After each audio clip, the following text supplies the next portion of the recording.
Olá, amigos da TV Cidade, estamos aqui com mais um Empresas e Negócios. Hoje recebendo um empresário, por demais conhecido, um amigo nosso, por muitas vezes já participou dessas câmeras de televisão, e na rede da TV Cidade, que hoje comemora 724 mil visualizações no YouTube e que comemora 10 mil visitas por dia no Face, graças à audiência dos telespectadores que nos assistem e à presença de pessoas importantes que nem é o Carlos Paese, que é um empresário por demais conhecido, trabalhou muito pela cidade, continua trabalhando e com certeza não vai abandonar a cidade porque ele é da Gema. Olá, Carlos Paese. A câmera tem só tu e pode tirar a máscara. Eu agradeço a oportunidade, espero corresponder. Sempre. Tá?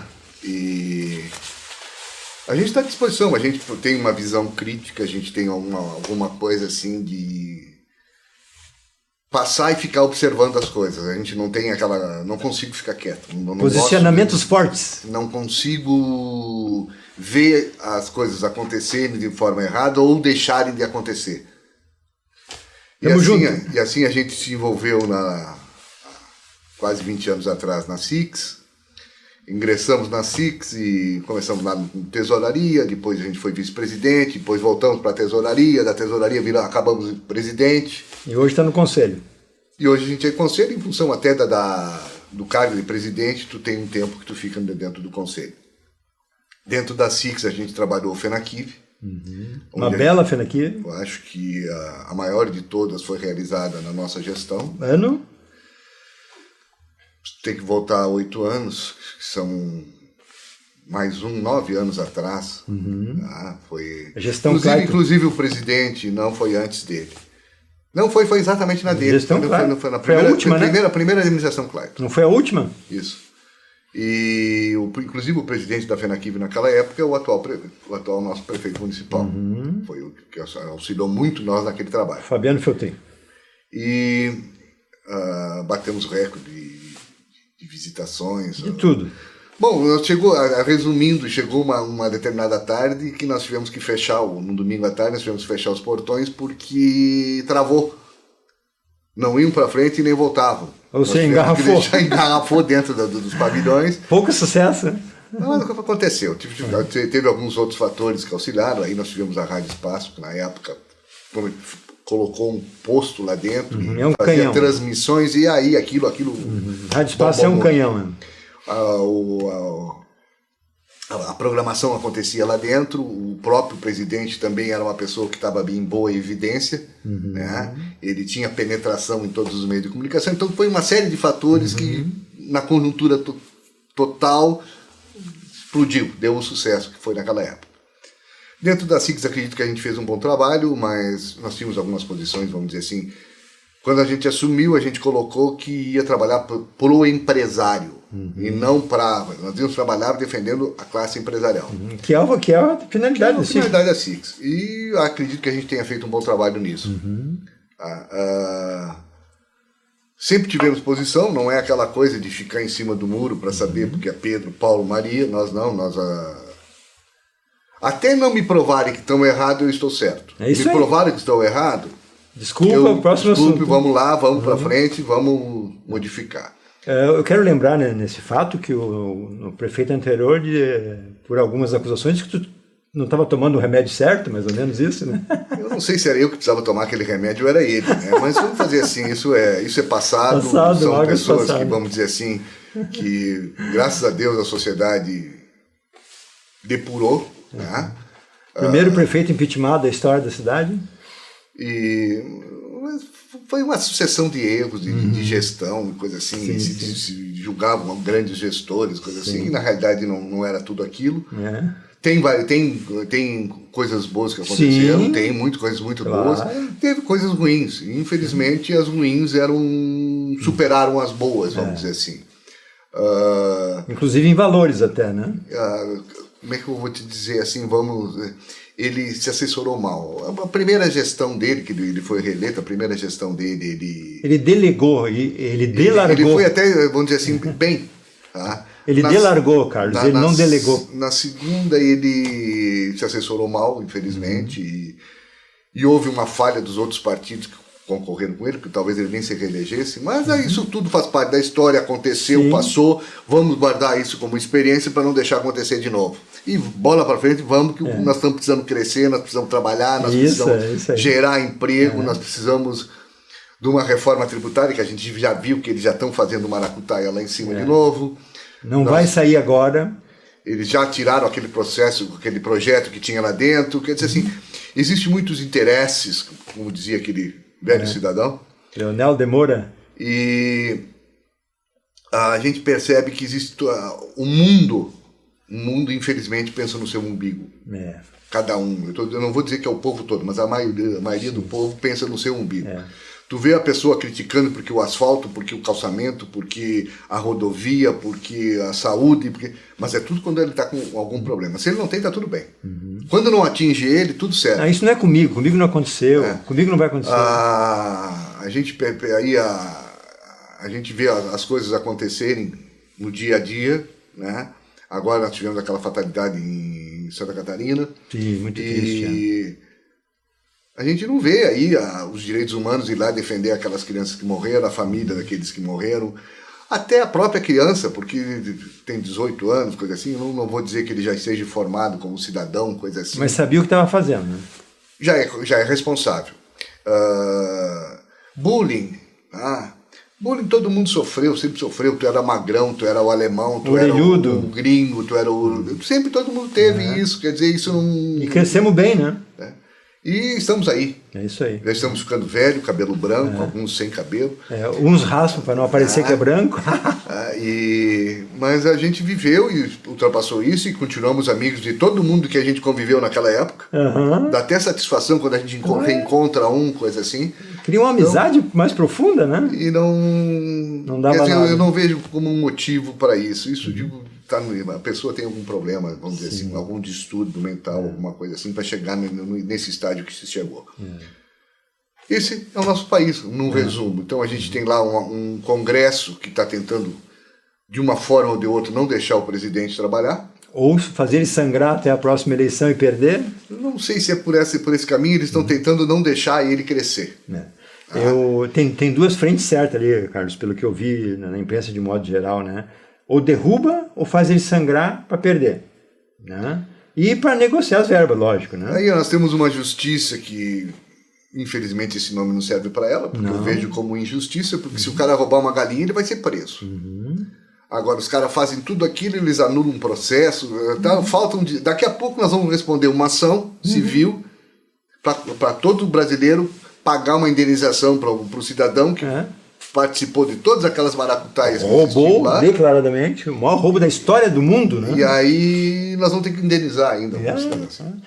Em termos estadual, a gente nota que existe muito, vamos dizer assim, o ego pessoal, tratando em cima disso. Algumas pessoas se acham maiores que as outras, quando na realidade todo mundo é igual. Porque no momento que a gente partir dessa para uma outra, todo mundo vai virar o alimento de bichinho. Do pó ao pó. Ou, se não virar alimento de bichinho, vai virar pó. Então são coisas ou assim, cinza, né? As pessoas não param para pensar que nós temos uma vida só. É isso aí. E que nessa vida a gente tem que tentar levar da melhor forma possível para todos. Que seja para mim, para você e para toda a população. Não adianta alguém chegar e dizer assim, eu sou mais porque eu tenho mais dinheiro. Não é. Tem tanto rico que é tão rico que só tem dinheiro, né? Exato. Não chego a ter nem amigos. Isso é uma diferença grande. E isso não tem preço, para quem tem amigos verdadeiros, né? Carlos, voltar um pouquinho ali a gente sempre faz uma crítica ao passado, não, mas isso é passado, isso não vai falar. A gente tem que relembrar isso para não correr de novo no mesmo erro. Mas por isso que eu falei que a gente tem que usar isso como experiência. Não é esquecer. Exatamente. Isso tem que ficar presente de uma forma tal que, quando a gente for votar de novo, quando a gente for fazer a gente for analisar algum candidato, alguma coisa, a gente possa ver qual é o passado dele. O que ele pode agregar para nós. O que a gente vê assim, a população vota hoje e amanhã já nem lembra mais de quem votou. Principalmente deputados. E é esses que decidem a nossa vida. Fazem as leis. Esses que decidem a nossa vida. Fazem fechar o comércio. É o deputado, é o senador, é o deputado estadual. É muito triste isso aí. Uma minoria define as coisas da maioria. Mas isso faz parte, vamos dizer assim, isso faz parte do processo da política. Mas se a democracia é bem feita, a minoria ela é contestada e é afastada. Mas se tu pegar hoje, por exemplo, no Brasil, o que a gente tem? A gente tem uma minoria comandando, tá? Aliás, sempre foi assim no Brasil, né? Faz tempo. Faz tempo, tá assim. É. E hoje nós temos, assim, por exemplo, um Supremo extrapolando a sua finalidade. Ele tá trabalhando em cima de coisas que nem seria dele. O Supremo nem deveria ser chamado de Supremo, né? No mundo o nosso aqui não. No mundo todo o Supremo é a Suprema Corte, é a Suprema, o nome já diz Suprema, a máxima corte. Exato. A nossa tem que mudar a Constituição para que os eleitos para o Supremo não sejam da forma política como é. Eu lembro daquele cidadão, aquele senhor Ulisses, que desapareceu, que batia aqui está a solução dos problemas do Brasil. 1988. Muito pelo contrário, ali que ele criou muito mais problemas pelo Brasil. Em 1988, só direitos, nada de obrigações. Em 1988 era aquela ali, porque eles vinham de uma ditadura que achava que nada podia, né? Eu não sei, eu tenho algumas coisas assim que a gente lê, a gente estuda, a gente ouve. Eu gosto de ouvir bastante pessoas de mais idade porque elas têm muito mais experiência. Tá? Com certeza. O jovem é para me trazer a tecnologia. Eu gosto de estar perto do jovem porque o jovem me traz a modernidade e ele me traz coisas. Agora, a experiência de vida e a experiência de já ter vivido alguma coisa são as pessoas de mais idade. Eu vivi naquela época, vamos dizer assim, da ditadura, e eu nunca fui barrado em lugar nenhum, e eu nunca tive problema em lugar nenhum. Vivi toda a minha juventude do jeito que eu quis viver, e não dentro de faculdade, dentro de universidade, dentro do colégio, dentro de clubes, dentro da vida comum nossa, nós tínhamos liberdade. Se eu decidisse ir para a praia na sexta-feira, eu ia. Se eu quisesse ir no domingo, eu ia. A única coisa que era mais exigida era um documento, a carteira de trabalho. Mas é que passou um ciclo aí que assumiram o poder pessoas que não querem trabalhar. Exatamente. Que vivem dentro de sindicatos, vivem dentro da coisa, e cujo objetivo deles é direitos. Direito. Agora a obrigação não tem. Não, é zero. Então o empresário, o que ele quer? O empresário ele quer gerar riqueza, ele gera riqueza. Total. O Estado não gera riqueza nenhuma, quem gera riqueza é o empresário. De qualquer nível, tá? Ele está gerando riqueza, ele está gerando renda. O Estado só gasta. É isso aí. E gasta mal ainda, vou deixar bem claro, gasta muito mal. É. Porque se tu for ver essa experiência que a gente teve na presidência do Observatório, tá? Muito importante. A gente conseguiu ver como são mal feitos os contratos, os negócios. Então hoje a gente percebe assim, houve uma evolução da administração anterior, tá? Na concepção na estrutura de compras, na estrutura de contratação. Depois de muita briga. Porque nós brigamos bastante com isso. Então, eles evoluíram. Hoje, já evoluíram um pouco mais. E se percebe, assim, que existem interesses realmente em transparência, coisa que antes não tinha. Antes só vinha para a transparência aquilo que interessava. Essa administração abriu as portas para o observatório, né? Não só para o observatório. Tá? Eles têm uma série de compromissos que eles assumiram com o observatório e que estão pondo em prática, sabe? Que bom. Nós temos assim, por exemplo, a gente fez um termo de compromisso endereçado a vereadores. Antes da eleição para os candidatos da majoritária. Teve candidato da majoritária que assinou por assinar, porque não sabia nem ler o que estavam fazendo. Tá? Que não é o caso do eleito. Graças a Deus que não se elegeram. Os que se elegeram, eles puseram várias observações em coisas que talvez eles dissessem que não fosse cumprir e não fosse... Mas isso dá para cobrar, né? Mas eles colocaram, eles pautaram isso. Do atual prefeito dá para cobrar aquilo que ele prometeu. Mas a questão do observatório não é cobrar ninguém. Como não? O observatório quer as coisas claras. Nós não somos de cobrar, nós não temos poder de cobrar. Mas, cara, a partir do momento que tu diz que está errado, está cobrando. Eu posso apresentar o erro. Pode ser erro para mim, pode não ser para ti. Mas para mim é uma cobrança, e eu acho que é válido. Eu não vejo por cobrança, eu vejo assim uma pontuação de alguma coisa. Tá certo. Nós tivemos vereadores que não assinaram e agora estão cobrando ações do observatório. Sim. Legal. Então, assim, inclusive fazem pronunciamento na Câmara, coisa e tal, falando mal do observatório. Mas são vereadores que não assinaram, tá? E eu não vejo por que o observatório tem que dar satisfação para eles. Eu tenho que dar satisfação para o povo. Eles que têm que dar para o povo e para o observatório. Então, eles falarem em cumprir a Constituição. Bom, primeiro, se tu for cumprir o que tem um mandato do vereador, tu não vai sair antes da sessão, tu não vai chegar atrasado na sessão e tu não vai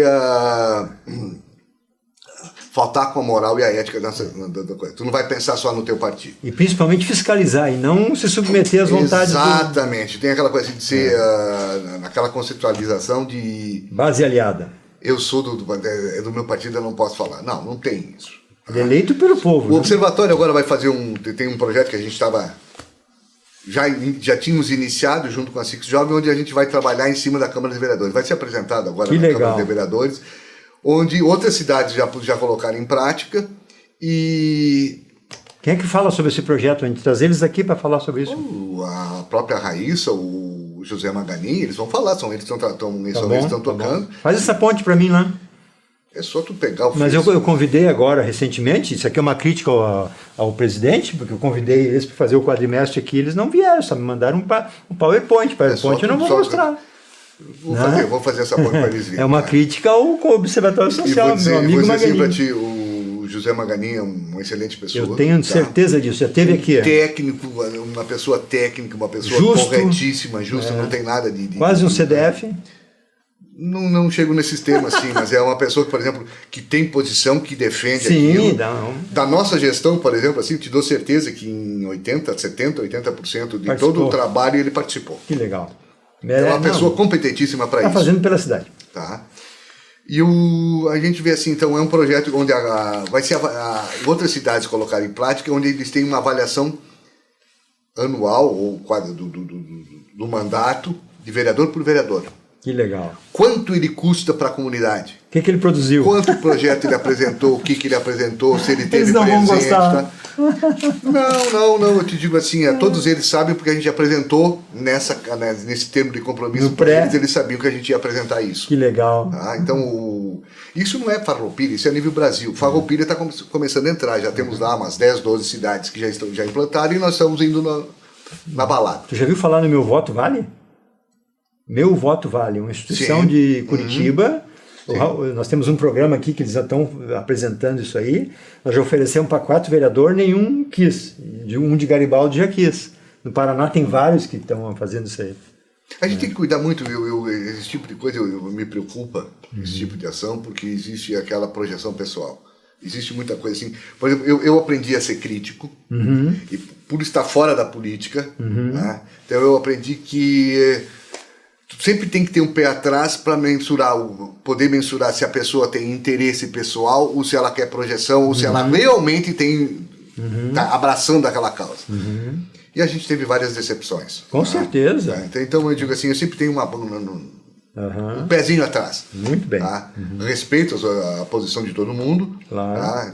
Aquilo que eu coloquei no início. Eu tenho uma linha. Isso aí. E não vai mudar mais, a gente vai... Não, muda sim. A gente se adapta a algumas coisas. A gente sempre aprende. Tá? Carlos, a raiz é uma só, o cerne. Não. Tu pode cuidar da árvore se ela tem um empecilho aqui. Ela faz a curva. A resiliência. Pode ter a raiz. Ela tem. Ela vai se adaptando. A resiliência existe, inclusive. Então, eu digo assim, as pessoas estão sempre aprendendo. Cada dia a gente aprende mais. Mas mudar é difícil. Muda. Eu digo por mim mesmo, tá? Eu já fui muito mais intempestivo. Hoje tu vai amadurecendo, tu vai vendo que já não é aquilo. Não compra todas as brigas. Não, tem coisa que eu digo assim, não serve nem pra mim falar isso, eu não vou nem dar espaço pra esse cara. Tá? Não vou nem dar margem para ele, porque eu sei exatamente o que ele quer. Que é o caso daquele que eu falei antes do vereador. Sim. Então não se dá conversa para ele, pronto, deixa ele fazer o que ele quer fazer. Botar no esquecimento. Exato. Carlos, nós já vamos para 20 minutos, vamos falar um pouco do imposto de renda. Eu sei que vocês, como contadores, como empresas que prestam serviço para as empresas, é um dos martírios do ano, o 30 de abril, né? Agora prorrogaram mais um mês agora. E essa prorrogação foi só para dizer que era pandemia, porque não precisava, né? Se eu disser para ti que não, é mentira. Por quê? Porque teve gente que nem apareceu ainda para fazer. Capaz? Sim, tem. Isso sempre teve. Tá? Se prorrogar mais uma vez, eles vão deixar para mais lá na frente. A gente percebe, as pessoas não estão se dando por conta que o computador facilitou a nossa vida. Toda a vida. Tá? Facilitou a nossa vida De uma todo. forma, mas facilitou a vida para o fisco também. Exatamente. Está tudo cruzado, inclusive o Pix agora, né? Não é só o PIX, eu não digo só nessa forma, assim, eles têm todas as informações. As pessoas não se deram por conta ainda que tu vai num comércio, tu compra um álcool gel. Botou o CPF? No momento que chegou lá, essa pessoa vai tirar uma nota fiscal. Antes de tu receber o pacotinho ou o potezinho do álcool gel, Já está na receita. a Receita Estadual já sabe, a Receita Municipal já sabe, a Receita Federal já sabe. Que vai para o sistema. Já está no sistema, já estão sabendo, tá? Que tu comprou álcool gel. E isso eu estou usando como exemplo álcool gel, Sim, pode sim. ser um apartamento, pode ser. Sim. Por quê? Uma transação. Porque hoje tem assim, a nota fiscal eletrônica, passa por eles, se eles validarem, ela vem para ser emitida para ti. Assim o cupom fiscal. Assim. Aí a gente tem, os cartórios são obrigados a informar todas as operações que são feitas, desde uma venda de automóvel até uma venda de um apartamento, um terreno, um prédio. O Detran faz 30 anos que cruza. O Detran informa todas as informações. O registro de imóveis é obrigado a passar todas as informações. Hospital, clínica, coisa e tal, são obrigados a passar as informações. Planos de saúde. Plano de saúde passa essas informações. Então eles já têm uma pré-declaração pronta. É só cruzar. Aí tu vai informar o que tu tem. Digitalmente. E aí eles, nem são eles, é a máquina mesmo, o computador que faz esse cruzamento. Aí sai o relatório e chama os tio lá. E aí eles dizem, ó, tu tá na malha fina por isso. Tu tem até tal data para corrigir. Às vezes por um mas recibo assim, de R$200. pode ser de R$15. Tem pessoas que estão com problema no CPF porque elas tiveram uma retenção de imposto de renda pequena e não fizeram a declaração, porque era pequena, custava mais para fazer a declaração do que elas teriam de informação. Isso é uma bobagem, devia ser isento, né? Um valor. Exato. E aí tranca o CPF. Então tu vê as pessoas correndo atrás desesperadas, porque quando tranca o CPF, aí não tem mais crédito, não tem mais nada. Tá? Aí se é aposentado, já bloqueia a aposentadoria. Então vem uma sequência de ações que é desleixo de quem? Do cidadão, do contribuinte. Fazendo uma parênteses, né? Voltando para a política, tudo isso acontece com a Receita, com o cidadão comum. Mas quem rouba milhões e até bilhões, esse eles não vê, a Receita não pega isso aí, né? Eles pegam, é aberto e instaurado o processo, e aí começa aquela coisa da legislação brasileira. Tu vai fazer uma defesa, aí depois dessa defesa vai para o Conselho de Contribuintes, vai ser feita outra defesa, aí vai para a Justiça Comum. Quando chegou na Justiça Comum... 5 anos, 10 anos? Até prescrever muitas vezes. A maioria, né? Então tu pega assim... Aí quem tem dinheiro, infelizmente, quem tem dinheiro bom, grande, consegue contratar grandes bancas de advogados e aí consegue fazer tudo isso que a gente está vendo, que a gente viu acontecer há pouco tempo atrás. Joesley, o Reiki Batista, enfim, todo Lula da Silva. Assim como a gente tem empresários bons, a gente tem empresários ruins, a gente tem políticos bons, tem políticos ruins. Mas daí tem um contraponto. A maioria dos empresários são bons e a minoria é ruim. A maioria dos políticos hoje é ruim e a minoria que é boa. E quem faz a legislação normalmente pune quem é bom. Exatamente. É quem paga. Eles não punem o mal. A lei vem, proíbe tudo. Mas quem fez a lei, né? Não, tu não pode proibir, tu não pode, vou fechar o comércio. Não, peraí, mas tem aquele cara lá que ele está respeitando todas as regras da coisa. Por que eu vou fechar ele? Porque aquele outro lado não está fazendo? Fecha aquele outro. Ah, mas aquele outro é amigo de não sei quem, que é primo de não sei o quê. E aí então vem a lei e proíbe tudo. Carlos, nós temos um país que proíbe. Carlos, eu vou te dar um exemplo que não é só os políticos. Na religião também acontece isso. Nós temos em Farroupilha Caravaggio, que é um dos maiores pontos do Rio Grande do Sul de peregrinação religiosa. Foi feito agora recentemente, não sei se pelo comandante não sei se foi pelo o cara que manda, como é que é o nome? Reitor. Não, isso é a universidade. Não. O bispo. Na igreja também. Também tem reitor? Em Caravaggio, se eu não me engano, o titular aí é chamado de reitor. Reitor, tá, mas o bispo é o governador. O reitor, então, seria o prefeito. Será que é o comandante de Caravaggio que mandou pintar e botou tranca no estacionamento de Caravaggio para as pessoas não ir lá? Está tudo pintado de amarelo, inclusive aquela faixa na frente da escola ali, que é só famílias com cadeiras e para as crianças andar de patinete ali, está tudo faixa amarela. E ainda tem a guarda municipal. Vou cobrar do prefeito daqui um pouquinho esse assunto aqui. Que não é possível, né, Carlos? Não é possível isso. Aí dizendo, não, estão fumando maconha. Mas se é um fumando maconha, tem 1000 que não fuma. Ah, mas estão estragando os banheiros. Cara, o cara vem de fora, aqui não tem um banheiro aberto. Isso é coisa do reitor? Pô, pelo amor de Deus, né? A comunidade não pode ficar na mão de um ditador. Tem duas colocações que a gente pode fazer aí. Uma que é o povo é mal educado, falta educação e não sabe respeitar os Mas locais. aí nós não podemos, a minoria não pode... Exato. Não, e é por isso que eu disse que tem duas. E o outro lado é que tu tem que pensar que isso é um ponto turístico, sendo um ponto turístico, tu tem que criar infraestrutura e nessa criação de infraestrutura tu tem que botar pessoas para fiscalizar isso. Que a renda do reitor, ali vem dos turistas também, né? Eles compram tudo e etc. Então não tem cabimento, cara. Eu subi isso aí hoje de manhã. Então isso revolta a gente. Pô. Mas o que eu vejo assim, ó, o pessoal tava indo fazendo muita baderna. Tinha gente que ia lá fazer cavalo de palco e tal. Mas aí, por exemplo, tu vai dizer assim, não, mas aí a polícia pode ir. Mas aí nem sempre a polícia pode se fazer não, presente, mas aí não podemos, Carlos... Então, sem coisa assim, eu não defendo fechar, eu acho que quanto mais livre, mais a gente vai conseguir. Quanto mais pessoas estiverem presentes, menos o... Aí eu entro naquela do livro do Giuliani, do Vidros Quebrados. Sim, Nova York. Qual foi a política que ele fez? Sim. Ele começou a botar... Tolerância zero. Tolerância zero, ele começou a ir tirando o bêbado, ele foi tirando o drogado, ele foi tirando o mendigo. Hoje. Tá? E ele foi tirando do centro e aquilo, o pessoal, a população voltou a ocupar o espaço.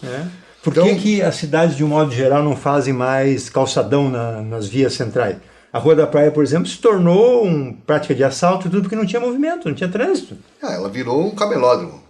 Não, e assalto? Porque o camelódromo, eles já tiraram várias vezes, criaram o espaço do camelódromo em Porto Alegre e os caras vão pro camelódromo e voltam para lá de novo. Não, mas tem que trabalhar mais. Então vamos acomodar esse pessoal e vamos respeitar quem está pagando imposto também, né? Que isso acontece em Farroupilha hoje ainda, né? Carlos, com relação ao Estado, será que o nosso governador vai se enrolar na CPI? Porque assim, a primeira coisa que ele fez foi a Brasília. Em vez de falar com o presidente, foi falar com o Renan Calheiros. Tem foto dele despachando com o Renan Calheiros. O que tu sabe sobre isso? O que eu posso Pegou o dinheiro do Covid e pagou a folha? Eu já... É que isso são colocações que são feitas por um lado ou pelo outro lado. O que eu vejo assim, já começou errado a CPI quando tu coloca um cara que está com uma ficha desse tamanho de processo circulando. Então, quando tu tem uma ficha, tu não poderia nem estar lá onde está. Quem é o culpado dele está lá? Nós que elegemos o deputado. Ele. Então, então a gente vai se queixar porque ele pegou a CPI? Eu posso até falar isso. Mas eu tenho que me queixar de quem votou nele, sabendo toda aquela história que ele tinha. Aí como é que tu vai querer fazer uma CPI ser correta, que eu acho que tinha que acontecer? Tá? Surgiu dúvida, faz. Surgiu alguma dúvida? Faz. Claro, doa quem doer. Mas idônea, por pessoas idôneas. Lá é difícil tu achar pessoas idôneas. Infelizmente, lá em cima, tu não vai ter membros suficientes para fazer todas as CPIs que tem para fazer se tu não botar esse pessoal que tem essa ficha completa. Eu não sei por que existe a lei da ficha suja, se esses caras estão lá. A lei da ficha limpa, no caso. A ficha limpa não tem, a ficha suja. Tu tem que deixar bem claro, eles não têm ficha limpa. Sim. Se tu fizer ficha limpa, não sobra ninguém lá. Mas é que o processo dele não foi transitado e julgado. Por aquelas artimanhas, eu tenho dinheiro, contrato uma boa banca de advogado, eu vou empurrando com a barriga mandato de não sei o que, habeas não sei o que, mais não sei o que, e aí vai empurrando aquilo. O senhor Renan Calheiros, que é hoje o relator da CPI, é o cara que comanda o que vai ser votado ou não, o que vai para ali, ele pagava a amante com dinheiro público. Né? O outro assessor lá, que é o do Amazonas, que é um senador, ele disse na TV e nas redes sociais que não ia acabar em pizza. Em 2019, ele, a mulher e os irmãos foram presos no Amazonas por corrupção. Então, assim, Carlos, né? Nós precisamos passar uma régua aí, né? Isso aí não vai ser difícil. Eu uso sempre como exemplo a Itália. A Itália, tu chega lá, tu vai ver a história da Itália, tu vai ver que ela teve a Operação Mãos Limpas. Eles levaram... Mataram juízes, né? Eles levaram 20 anos para conseguir. Começaram com a máfia, da máfia Sim. eles chegaram na política, da política eles chegaram nos juízes e aí eles conseguiram depurar alguma coisa. Sendo que algum deles já estão de volta lá dentro, depois o povo botou de volta. Normal. Se lá levou 20 anos, aqui nós vamos levar uns 100. para conseguir fazer isso. Mas tem que iniciar. Acabaram com a Lava Jato. Eu acho que nesse ponto é interessante a participação do Observatório Social, porque o Observatório Social vai, como é que eu vou dizer assim, ele vai fazer muitas pessoas pensarem de novo. Olha, tem gente de fora olhando. Não é político que vai estar me olhando. É isso aí. São pessoas que não têm interesse nenhum. É a sociedade. É a sociedade que está se manifestando. Carlos, tu pegar assim na Colômbia, por exemplo, agora. A Colômbia tinha jogos da Libertadores, não sei o que, suspenderam tudo. Por quê? Porque a população não concordou com a reforma tributária que eles estavam criando lá. Legal. Aqui no Brasil eles pegaram a reforma tributária, jogaram e o povo está fazendo. Não existe. Reforma tributária se fala há mais de 20 anos antes de tu entrar na SICs. Sim. O seu Bianchi ali, o Bianchi eu acho que tem 20 anos mais ou menos que era presidente, né? Sim. Foi o maior defensor da reforma tributária. Não vai sair, Carlos. Não vai sair. O Estado é muito gordo, né? Incharam demais o Estado, né? O Farroupilha, por exemplo, eu queria encerrar agora aqui com duas notícias, uma boa e uma ruim, né, Carlos? Não sei se você já tomou conhecimento, eu queria o teu parecer sobre isso. Hoje, nós temos um saldo muito bom no fundo, que equivale mais ou menos quase à arrecadação do município. E o nosso déficit é 400 milhões no fundo do previdenciário, Farroupilha. Caxias do Sul tem um déficit no fundo de 1 bilhão.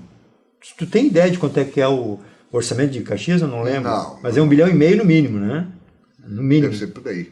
Então, o fundo de Caxias o déficit é quase o valor do orçamento. Se tu for fazer um comparativo, o Farroupilha é igual. Não, mas nós temos uma diferença. O nosso saldo em caixa é maior do que Caxias. Certo, mas se tu pegar assim, o nosso fundo, o que deixaram de recolher para o nosso fundo, hoje representa quase que um orçamento anual do nosso município. A nossa vantagem é que nós temos um saldo superior a Caxias do Sul com relação ao orçamento. Sim. Então nós estamos melhor que Caxias ainda. Não, estamos menos pior. Menos pior. Menos pior. Vamos ao termo a notícia que foi dada ontem, que o prefeito já está falando aí, e o secretário de Segurança não existe, graças a Deus, nem guarda municipal, né? Eu acho que hoje o prefeito vai reforçar aqui, daqui a pouco ele está aqui nesses estúdios, né?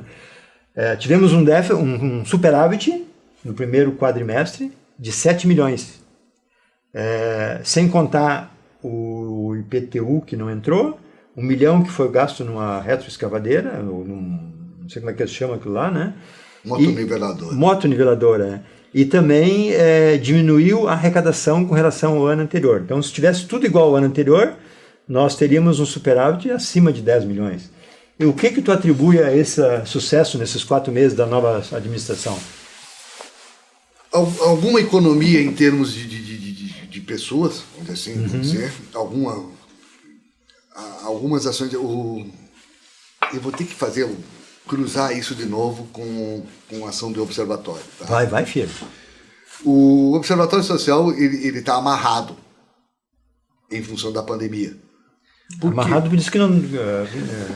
Tu não precisa fazer concorrência para adquirir entendi. os produtos. Então a gente está amarrado. Mas dá para conferir, né? O que a gente tem feito é exatamente isso. A gente tem feito comparativo. Um comparativo, ver. E tem coisas que, se, por exemplo, tu pegar a própria máscara, tá? Ela começou sendo vendida, vamos dizer, a R$1 e há pouco ela estava em 5. Ou mais. E se tu quer, se tu não quer, alguém vai comprar. Há poucos dias nós estávamos com um problema assim na questão do oxigênio. Então o que a gente... Então a gente fica amarrado. Por quê? Porque se eu apontar muito firme nisso, o outro lado vai vir assim, não, ó, eu não comprei isso porque o observatório não deixou, por isso que estão morrendo aquelas pessoas. O prefeito anterior disse algumas coisas nesse sentido, né? O anterior tinha muita coisa. Ele teve uma passagem que eu achei hilária, que ele disse que nós não queríamos que se colocasse a robótica nas escolas. Muito pelo contrário. Eu quero que coloquem a robótica, mas que coloquem a robótica não direcionada. Mas não a robótica. Não direcionada. Por quê? Porque da forma que foi feito aquele edital na época, tinha que ter um número de 547 peças, alguma coisa assim.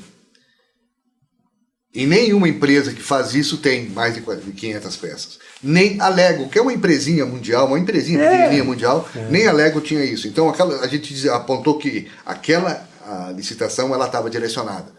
E ela já veio batizada lá de cima, porque isso foi uma licitação que veio lá do Ministério da Saúde, da Educação, e ela veio descendo.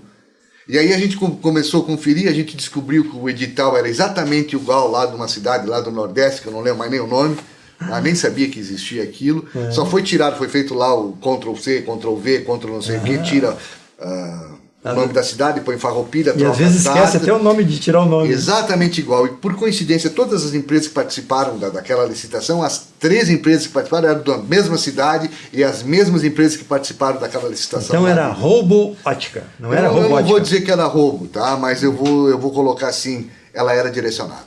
É roubo. Não posso dizer que é roubo, eu posso dizer que é direcionada para tentar beneficiar alguém. Não é roubo. Tá? Você vai beneficiar alguém... Roubo não. O roubo é quando eu pego alguma coisa e subtraio alguma coisa de alguém. Mas com certeza estava acima de mercado o valor. Sim. Então é roubo. Não, tá? Não vou dizer, eu continuo dizendo que bom, não é mas roubo. eu acho que é roubo. Eu vou te dizer assim que são com má intenção. Tá bom, Carlos. Tu é um gentleman nas palavras, eu não sou. Bom, tudo bem. Aí a questão assim, eu tenho uma visão assim, eu acho que o roubo é quando eu subtraio alguma coisa. Tá bom, mas ele está tirando da arrecadação. Mas ele está botando uma outra coisa na partida também, ele pode usar. Bom. Mas daí rouba, mas faz, né? Rouba, mas faz, aí pode. Não é rouba, mais fácil. Não. Se ele está pagando mais caro uma coisa que o mercado, é um roubo. Ele estava tentando colocar aqui dentro de Farroupilha alguma coisa que não existia. Ia beneficiar, certo. Tá. Certo?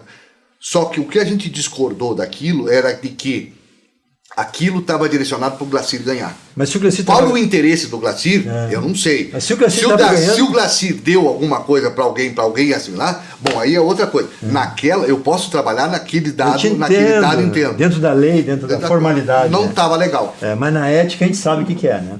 Carlos, eu quero te agradecer mais uma vez e a casa está à disposição. Eu já te convidei, tu estava na praia, não quis vir, nem na quinta-feira não quis dar entrevista, tudo bem, é um direito teu e é rico, tem que fazer isso. Mas assim, Carlos, eu não preciso te convidar. Tu sabe que tu tem carta branca na TV desde sempre. Quantas vezes tu já veio aqui? 50? O que eu quero colocar para vocês é assim. Sim. Hoje, eu até estava brincando antes aqui que eu não era mais autoridade, né? Continua. Eu sou um cidadão Continua comum. Empresário. Eu sou empresário. Então, se me convidarem, eu participo. Mas tu agora, eu me escalar para fazer... Não, isso jamais... Mas quando tu tiver um assunto novo lá, de um imposto que está baixando, uma alíquota que está diminuindo... Isso aí é informação para os nossos contribuintes aqui, né? Se me convidarem, eu venho. Tá bom. Não se preocupar, não tem essa coisa assim, nunca tive isso de coisa assim. Tá bom. E eu nunca fui de me escalar nas coisas, tá? Isso é um princípio que eu tenho. Tá certo. Se acharem que é interessante a minha opinião, vão me convidar. Tá bom. Se não acharem, não me convidam. Tá bom. Teu tchau final para a câmera 3. Espero ter contribuído. Sempre. Eu acho que a gente pode fazer até uma outra vez, tentar falar mais só sobre imposto de renda.